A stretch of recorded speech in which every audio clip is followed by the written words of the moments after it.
packed hour for you that hopefully you'll enjoy. I'm just going to warn you right now, we're going to make you do things today, so be prepared. You may have to draw.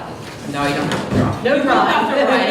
And we're actually going to make you get out of your chairs. So I just want you to be mentally prepared for that, okay? We are not going to stand up here and talk at you for the entire time. We are going to talk quickly, however, hence my earlier comment about it being a packed hour, okay? I do apologize, you do not get the fantastic, exciting introduction from Fred that you got last month. I'm not even going to attempt to compete with that. He will be here maybe at the end today, but I believe he was like quadruple booked for today. He's a very busy man. So instead, you get me, okay? Let me introduce the three of us here who are going to be working with you today, talking about creating student-centered learning outcomes. I am Malia Fritsch, and I actually work here. And this, you want to introduce yourself? Sure. I'm Shauna Jordan. I'm over in College of Human Ecology, a couple different roles, assistant dean, but also program director for athletic training undergraduate. So. Oh, by the way, here, I mean K-State Libraries. And our third colleague here. Hi, I'm Shannon Washburn. I'm a faculty member in the Department of Communications and Agricultural Education. I work in teacher education and agriculture. Happy to be here. Thank you very much. So we're going to go ahead and jump right in just to kind of get your brains going for me. And you have a stack of paper on your tables actually. You have a PowerPoint printout. And if you just want to pull that out just to start with, and maybe on that first slide, since you're not necessarily going to take notes about my title slide, you can use that space. And one thing we want you to do just to kind of get started is don't think about outcomes right now, don't think about measures or assessment. We just want you to write down 3 things, okay? 3 things that your students learn in your classroom. Or that your students learn by meeting with you. Or what do they gain from your service? Or by coming to your office, what are the 3 things they're going to gain when they walk out the door? So just very broadly. Yeah, so if you're in a program area or you do co-curricular type activities, think of what you hope those students have learned when they leave there, or what your goal is that they learn as they leave your interaction time. So we're trying to get away from it just being a classroom, because we all have different times that we are providing outcomes or information to students. And so we want to make sure that we're thinking of it as a broader component. We're going to come back and visit these 3 items soon with an exercise. So jot down the 3 things you would hope a student learns as they interact with you. As broad as they may be. Let's take like 2 minutes.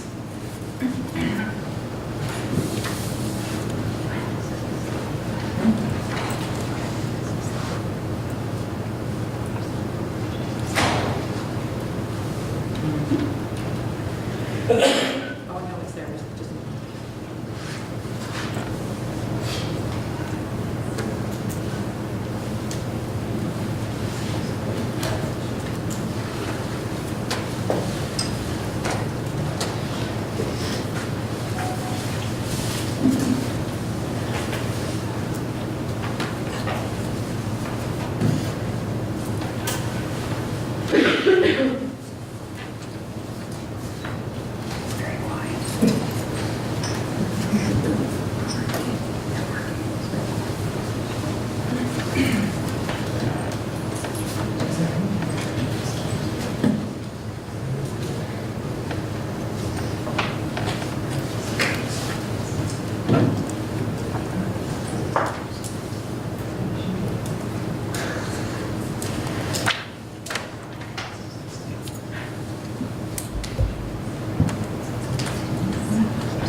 Okay, I know not everybody is done, but we're gonna go ahead and move on. If you didn't quite get 3 things written down, that's okay.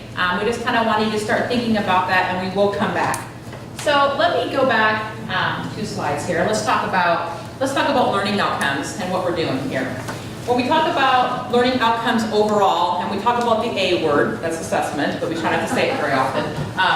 What we're talking about is a process that we're going through, okay? You're gonna see this picture that I have up here kind of throughout as we go. And these are kind of the steps that we're talking about, with our goals, our values, and our outcomes. And today, we're only gonna talk about outcomes and a little bit of plans, okay? Now, the rest of it, the last two in there, you'll have to come to the next sessions to learn about that. But for right now, what we're going to focus on are outcomes and plans as we go through here. So, learning goals are broad, okay? When we think about learning goals, what are we talking about, okay? And how is that different than an outcome? So, learning goals, we kind of think in the broad term, like our students are here, what are they doing at K-State as a whole? Not just in the classroom, what are they learning from every single person they come in contact with, and what do we want them to have or have gained when they walk out? Okay, so maybe we do want them to have communication skills and learning about the arts and global awareness and social impact and all of that. These are our big, huge learning goals. Okay, we're not going to talk about them today very much. All right, we kind of want to take it down a bit, a little bit further than that, because if we start writing learning outcomes based on these huge things, okay, I'm not saying it can't be done. I'm just saying it's not really super easy to start with. Okay, but you will be able to respond to these. Okay, when we start talking about K-State's undergraduate student learning outcomes, okay, you can write outcomes that connect to them. Okay, and we'll walk through that by starting with basic outcomes, and maybe you're going to connect to your program outcomes, and how do your program outcomes then connect to K-State? So what do we want our students to be able to know and to do? We're going to talk about the SMART objectives, the SMART outcomes. Now, depending on which school you're from, which school of thought you're from, some of the letters in a SMART outcome stand for different things, okay? So I have put together a couple of them. But the first one that always stays the same is a learning outcome is always specific. Always, always, always, always. Just trust me on that. It has to be specific because otherwise you won't know what you're even trying to measure.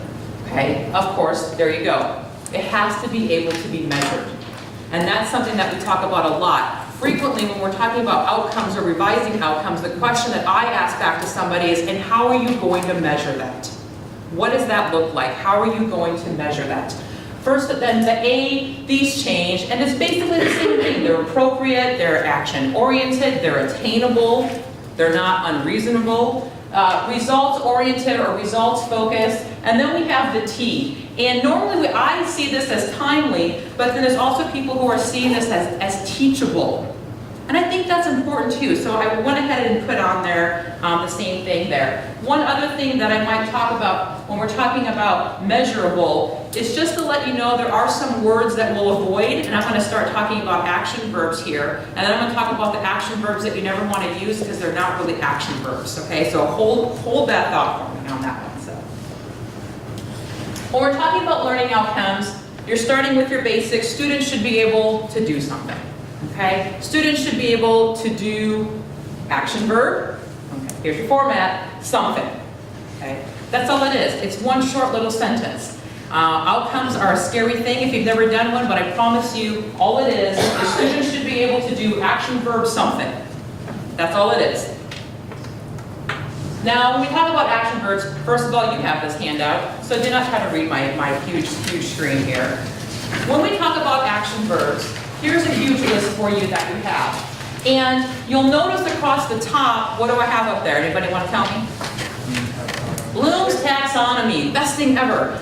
You have a handout towards the end of your pile that kind of goes over Bloom's in more detail. I'm not going to go over Bloom's in more detail right now. If you want to learn more about it, I have a whole bunch of resources to share with you. But I will tell you that, we're talking about basic skills here on the left, and we're advancing on, okay? So at first we're talking about knowledge, and we're going to get all the way up to synthesis. So what you have are example action verbs that you can use. So lower division courses, we're focusing on this side, right? You're looking through there, maybe you're talking about your students should be able to record, your students should be able to report, your students should be able to illustrate, okay? That type of thing, versus your other side, those upper scale, these are your upper division courses or your program outcomes, your big scale ideas, bigger scale ideas. So let's put it in context. If you're someone that's going to do more advising, whether you're a faculty advisor, you may be a professional advisor, or you may be someone that's in one of the co-curricular units that providing assistance. Our lower level components, we want to think about those tools we're going to give the freshmen. We want to help them start to just simply understand how to do something. Are they able to process that? By the time they're seniors, if I'm meeting with them as an advisor, or I'm meeting with them in maybe the Career Center, Career and Employment, I want them to be more of that synthesis and evaluation component. So that can be those outcomes that you're looking at for your areas. Even though we talk courses, it's still that same context of beginning of their college career, beginning of their environment, versus that ending component with them. So we go back to our format here. Students should be able to action verb something. I mentioned earlier that sometimes action verbs, remember, measurable. You have to be able to measure this. So things that don't work are words like understand. How are you going to measure their understanding using the word understanding? Or students will be able to appreciate. What does that mean? How can you specifically measure whether they appreciate something or not? Students will become aware of. Students will gain an awareness of. How are you going to measure that? What does that look like? So that's a trap I think we fall into a lot. I do it all the time. I'm like, what am I doing? We have to take that out. So those are like hot button words. You start feeling yourself writing on an outcome that they're appreciating something. Okay? Stop yourself and ask yourself, what are you really asking them to do? What does that look like? And then you can go back to your action verb chart and go, you know what I really mean? I actually want them to be able to recite this, or whatever that might be. So a good way to think about that is, what are you going to ask them, what are you going to collect from them to measure their ability to? So let's look at some examples. Some are good, some are bad. We'll start with this. Students should be able to comprehend, interpret, analyze, and critically evaluate material in a variety of written and visual formats. Good? No. Why is it not good? There's too much in it. There is too much in it. When we're looking at this is a lot. This should be broken down to maybe more than one outcome. So be careful. The goal is not to write the longest student learning outcome and try to incorporate it all in. You want to be able to focus on that. If you left it like this, your measurement on it and your plans, like how are you going to do this, what's your plan to make this happen, is going to be a very long list. And that's not going to work so well for you. So that's just something to keep in mind. But as we go on to look at what others look like, student learning outcomes. Students should be able to identify 4 resources on campus for support. Good. Students should be able to demonstrate the ability to communicate clearly and effectively. Okay. Articulate the ethical standards of the profession. I don't know what profession is. It could be, maybe that we could change that, depending on what that is. I'm coming back to this one. Students should be able to describe, analyze, and interpret. My favorite thing about rules is usually that they can be broken. So I have seen outcomes succeed that do have more than one verb. The first one that we had listed up there was too much, but that doesn't necessarily mean that it cannot ever be done. But there is a rule about it. To break the rule, you have to follow another rule. And that is that if you're going to have more than one action verb, you have to keep the one that represents your highest order at, well, I don't know who typed that slide. That should be first. Okay, your highest ranking order should be first. Okay, and you can get rid of the other 2 if you would like. Okay, if you're going to list more than one, which we do not recommend, and I have to put my cautionary, you can break a rule tail because I've seen them done well and I've seen them measured well. Your highest order one goes first, but if you want to follow the rule, the best rule with them is just get rid of the others and keep your higher order. Okay. I'm only mentioning it because I've seen outcomes that have more than one, that have been done and measured well. So, now we want you to do an exercise for us. Okay. As a group, I say I, but I mean we. You have at your tables a little half sheet of paper next to your table marker. So like near where it says table 12, you should have a half sheet. I'm going to borrow yours for just a moment. It looks like this. On the top of it, it says rewriting student learning outcomes. On that little half sheet is an outcome that maybe is not done so well. Okay. What we would like you to do is following the SMART objective plan, which we put at the bottom of the half sheet, just in case you forgot from a couple slides ago. We would like you as a group to rewrite that outcome, to make it something more specific maybe. Maybe something that is action-oriented, measurable, timely. Whatever you think might be wrong with it, okay? We want you to go ahead and change it to make it better. You can add in words, take out words, add in data, whatever you would like to do, but we would like you to do it as a group. And you've been in here now for almost 20 minutes, so you're going to get up, because it's going to be awesome.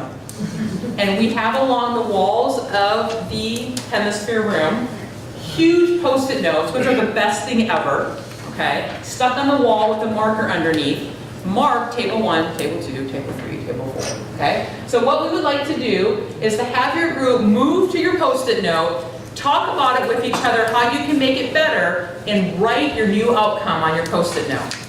And there will be a reporting back. You may want to take your action verb sheet if you want to have ideas of different verbs to use with your outcome that's listed. So, one comment that I'll make before you go. You have 2 sheets of paper to protect the wall, so there is no need to like push as hard as you possibly can. I don't want to deal with repainting the hemisphere room, but you should be okay. No worries. If you have any questions, let us know. We'll be walking around with everybody's about back at their tables. See, you're all talking, and now I'm going to make you stop, and I feel so badly about that. I feel so badly.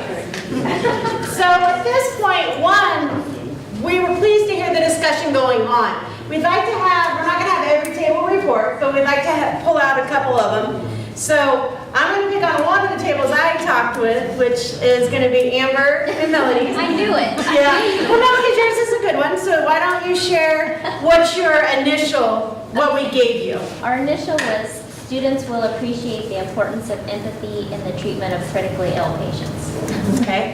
So that was their initial that we gave them. And then you want to share? Sure. We wrote 2. For the lower level one, we wrote students will be able to define empathy. And then for the upper level one, we wrote students will demonstrate empathy in the treatment of critically ill patients. Okay. So part of our discussion I had as I was walking around and stopped by their table was knowing that demonstration would be a very applied, have to be an observable skill to be able to judge. So we talked about some of you may be in programs that are more online, and you may not have those opportunities to do a demonstration or watch students. So thinking through ways, how would we still be able to assess that? And Melody, you want to share what you talked about? I just said that we could use scenarios where you take on role playing and you then, they will write something up and then you could see if they demonstrated whatever the definition of empathy is, which I'm not quite sure what that is. Yeah. So that I feel actually, it, but I don't know how to define it. so that actually led to them thinking through, well, let's develop another one that could be that lower level. Step back, they needed to be able to define what empathy was as a possibility. So, pick a table. 6, randomly. No, they were saying. Darn it. Random. Okay. Then we're going to go with table 4. Okay. Gotcha. Our goal was students should be able to understand, that word we're not supposed to use. The students will understand the stages of the cell cycle. And so we also had the issue of, depending on the age of the student, there could be some different expectations. So we said for our lower students that they'll just be able to list the stages of the cell cycle. And then for our upper level students, they should be able to diagram the sequential stages of the cell cycle. So hopefully they can do some sort of diagram, but they can also make sure they're in the right order and all that. So.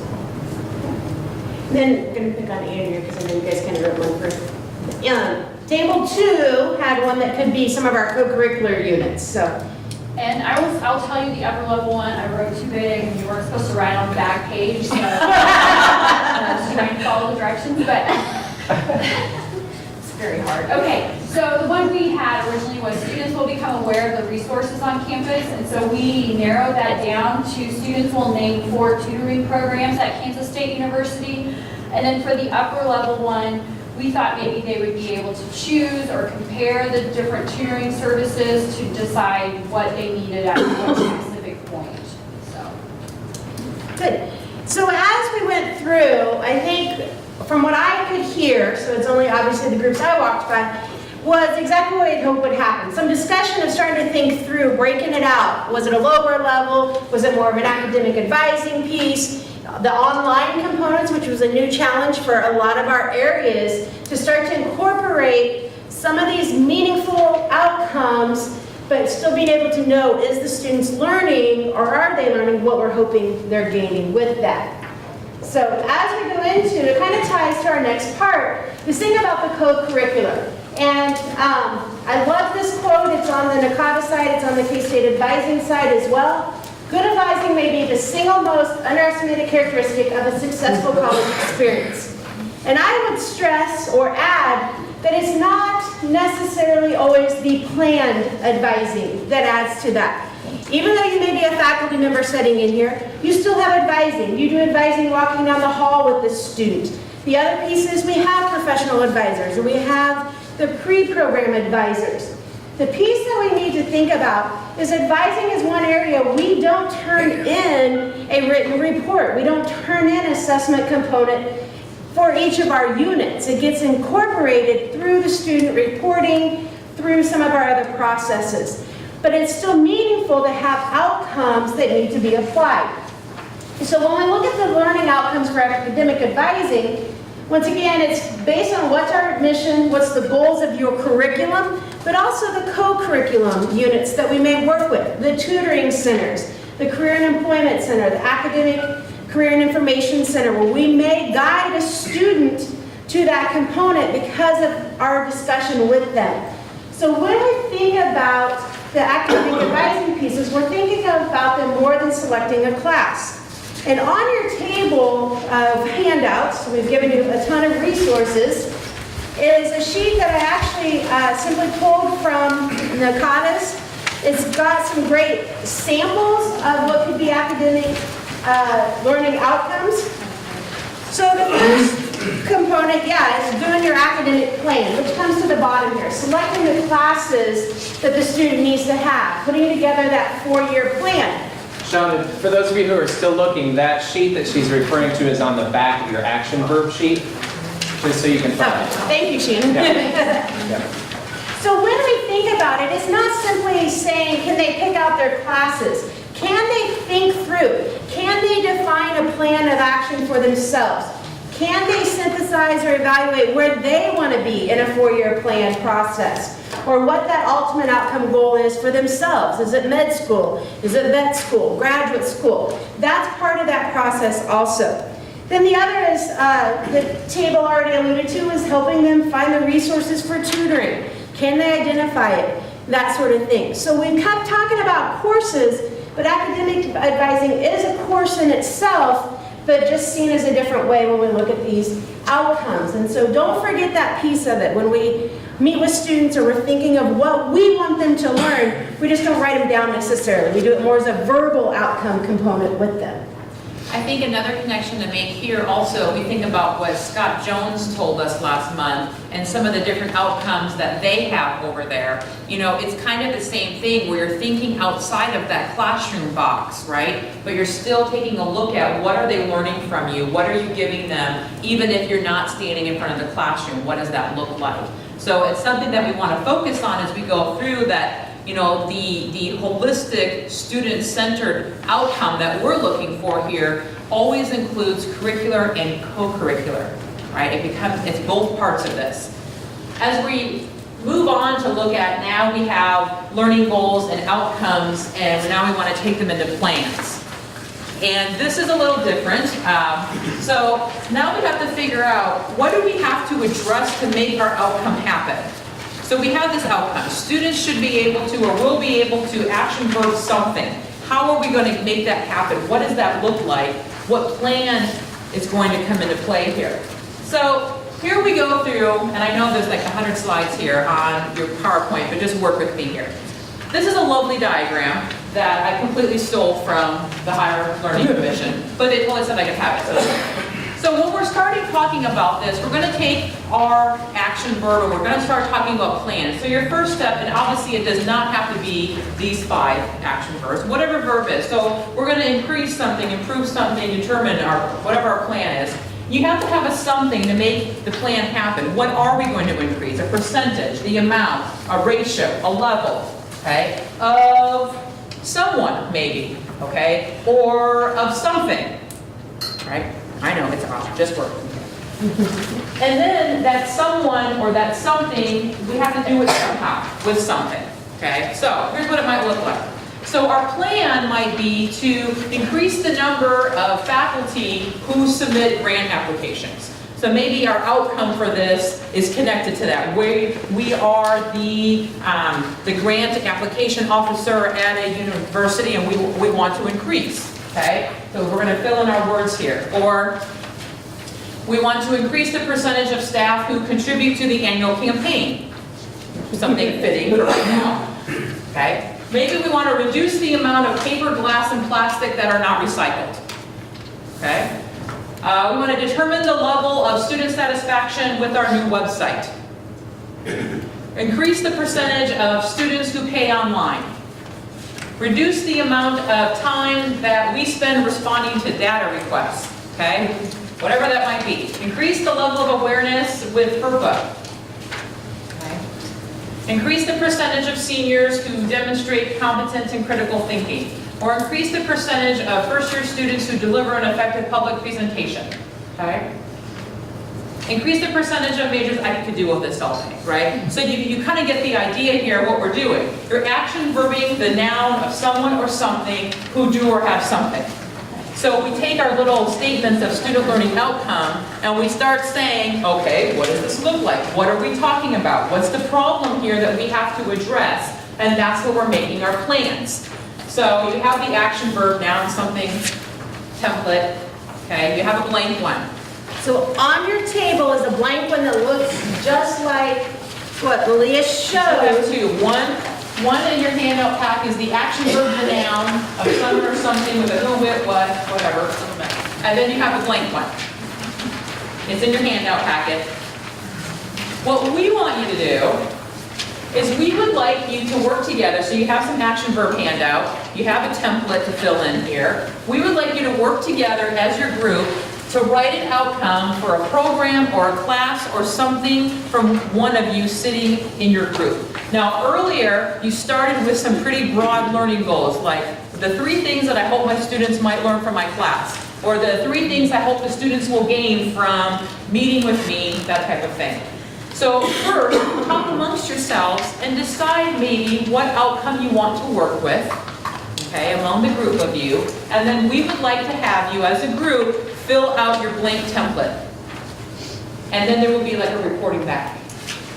Okay, so you're going to help each other out. I will tell you how this is not a random seating assignment. We did try to put together, we're hoping like co-curricular people and like curricular people are together. There is a table that's mixed, just to let you know, in case you haven't figured out who you are yet. Okay, so to kind of help each other out. So if you are a co-curricular group, somebody who is not standing in front of the classroom 16 weeks, every term, then you can kind of talk about help each other out with the programs. We just want to work through the process. You don't have to write anything on the wall though. Okay, you can stay at the table. Maybe 10 minutes to do this and then we'll report back. Ready, set, go.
Numbers report, yeah,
What we have right now is phenomenal. And part of why we have great minds together is to share the ideas that you're sharing. And this is an excellent thing to see. But we also want to make sure that we get you out of here on time because we know that you're busy people. So thank you so much for your active participation through that planning exercise. I would like to ask if there's a volunteer who'd like to share what your table came up with. Somebody be brave. Please, yeah. Nice and loud for the whole room to hear, please. Okay, there were projective assistance centers that we thought of increasing the number of historically under-supported students who could implement successful study strategies. Excellent. Very good, very good. So how did you find that framework that Malia presented to work for you? Was that helpful to work through the process, the step-by-step? I thought it was very helpful. Yeah. Yeah. Yes, concerns, questions? I'm gonna out this is Okay. We had some trouble with it because we were trying to use the action verbs from Bloom's taxonomy, but we noticed that in the examples, the action verbs were always increase, decrease, maintain, and then the noun were just measurements, and so we had a little trouble with it. So we're moving from outcome to plan of action, Okay. right? And sometimes the plan of action needs its own measurable result. Okay. But that it is in support of the learning outcomes. There's where we went wrong. Does that help? Yep. So that's the real, what are we measuring? Are we measuring an increase or a reduction or what that is? So, yeah.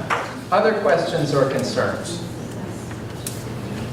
So the next step is to think about, is to think about this big picture of student learning outcomes as they relate to assessment. And I want to ask, who in here is responsible for your program or your department's assessment plan and reporting that to the Office of Assessment? Raise your hands if you are the person responsible for assessment. All right, excellent. Thank you for the work that you do in getting all that reporting done, by the way. I think sometimes, and I believe many of you would agree, that when many of us hear the word student learning outcomes, we automatically think, or at least in my department, I think of the one person who's responsible for getting that assessment plan turned in, right? Have you ever been that person, or have you ever thought like that? Oh, student learning outcomes, that's tied to that assessment thing, right? Well, I hope you're starting to see that there's maybe just a little bit more value to this process than getting that assessment report turned in because someone else tells us that we should. The interesting thing to think through here is whether you're here representing a co-curricular program or whether you're here representing an academic unit, you recognize the value of the broad, overarching, programmatic student learning outcomes, right? But then you also, as some of you demonstrated in your small groups, you also see the value of following this same process on a course-by-course level, or on an activity-by-activity level if you're working in a co-curricular program. The process is the same. But one of the things that is really wonderful about the exercise that you've just gone through is that the value in having conversations like the ones you've just been having, the value is in the process. Now, absolutely, we get wonderful products as a result, and we have assessment reports that we can submit. But the process of engaging you, or you engaging with your colleagues in your program or in your department, engaging in those conversations about what really do we want our students to learn, and what are they going to look like when they leave, is tremendously valuable. That conversation has value. Over here, we had a table who was talking earlier about, and they were having this almost heated discussion. We had two groups having a heated discussion about, well, is this a higher level course or is this a lower level course? Think about the value of having that kind of conversation within your academic program, where all the faculty all the teaching faculty get together, and you talk about, when students leave my course, they should be able to do these outcomes. And when they move into the next course, they should be ready to do these outcomes. Do you see the value of that process that is so much greater than the end result of turning in that assessment plan? The conversation of thinking through, how does our curriculum really flow here? And how does it help students progress through the entire curriculum so that we're not repeating the same content over and over? There is value to your courses, but guess what? There's also value to your students. If you were to engage in those conversations as an academic program, what's the value to students? Somebody tell me. As they progress through the program, what happens to them?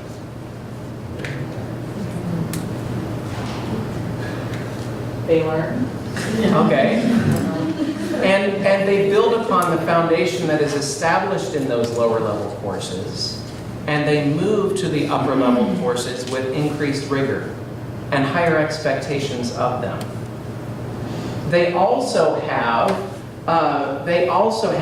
the ability to see the progression of, why is this course a prerequisite for that course?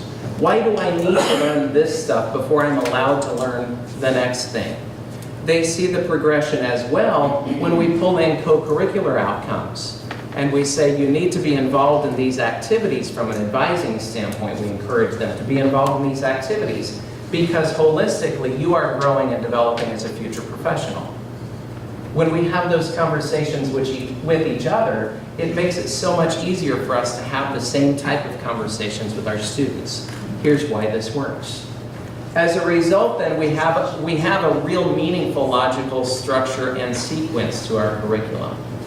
And unfortunately, all too often, we don't have these conversations in groups of faculty. We assign yes, please, go ahead. Question. Sorry, this might have been discussed Yeah. at the beginning, and I apologize if I'm You're fine. redundant, but are these considered learning outcomes in general? Are they considered a baseline or an end objective, a higher order objective in a course? That's a fantastic question, and in the interest of time, I skipped over a slide, Oh. but let me go back to it really quickly. Because as we think about, I'm going to challenge you to think about the creation of course-by-course student learning outcomes. We can think about programmatic student learning outcomes as well, but when we focus in on developing student learning outcomes for an individual course, they serve as an overarching framework for the total course. As I think about it, though, in answer to your question, those student learning outcomes for the entire course support what we would do at the unit level. So we're going to have one unit of instruction that would then have more specific unit learning objectives that would be created in a similar way, but those student learning objectives would be tied more directly to perhaps an individual day of instruction. What will students learn in class today? Okay, so the process of developing instructional objectives stems from the creation of course outcomes.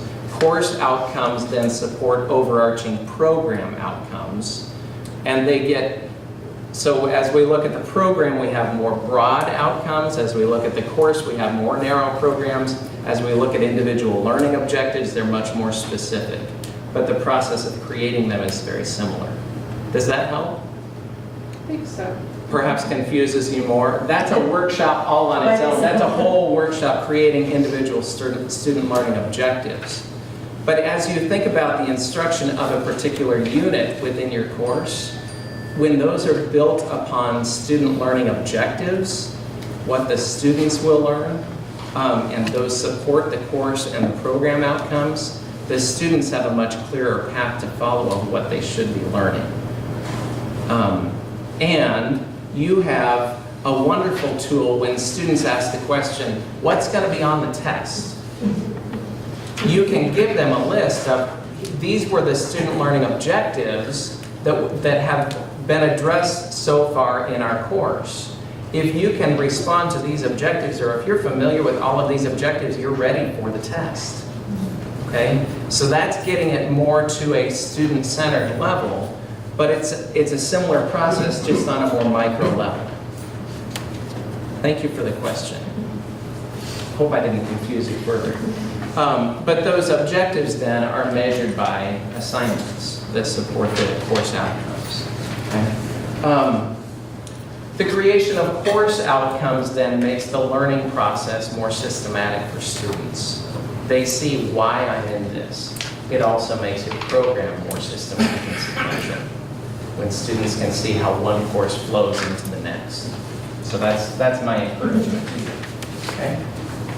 So what's next, as we have just a few minutes together yet? As we look at the chart, we're going to go back, that's okay.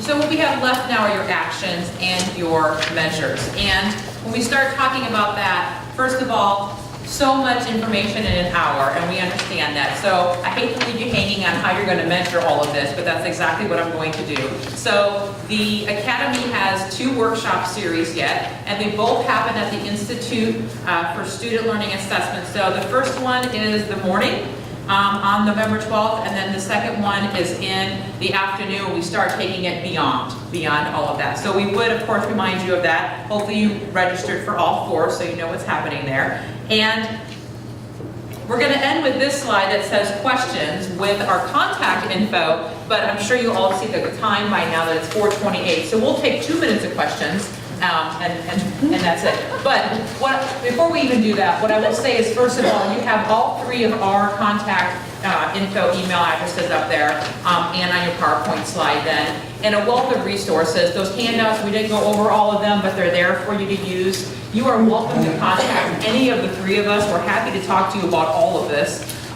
We understand that we just did about 4 hours of workshop in like 40 minutes, so we totally get it if your head is wants to explode right now. So, having said that, if you have a question and you would like us to answer it, we'd love to hear that.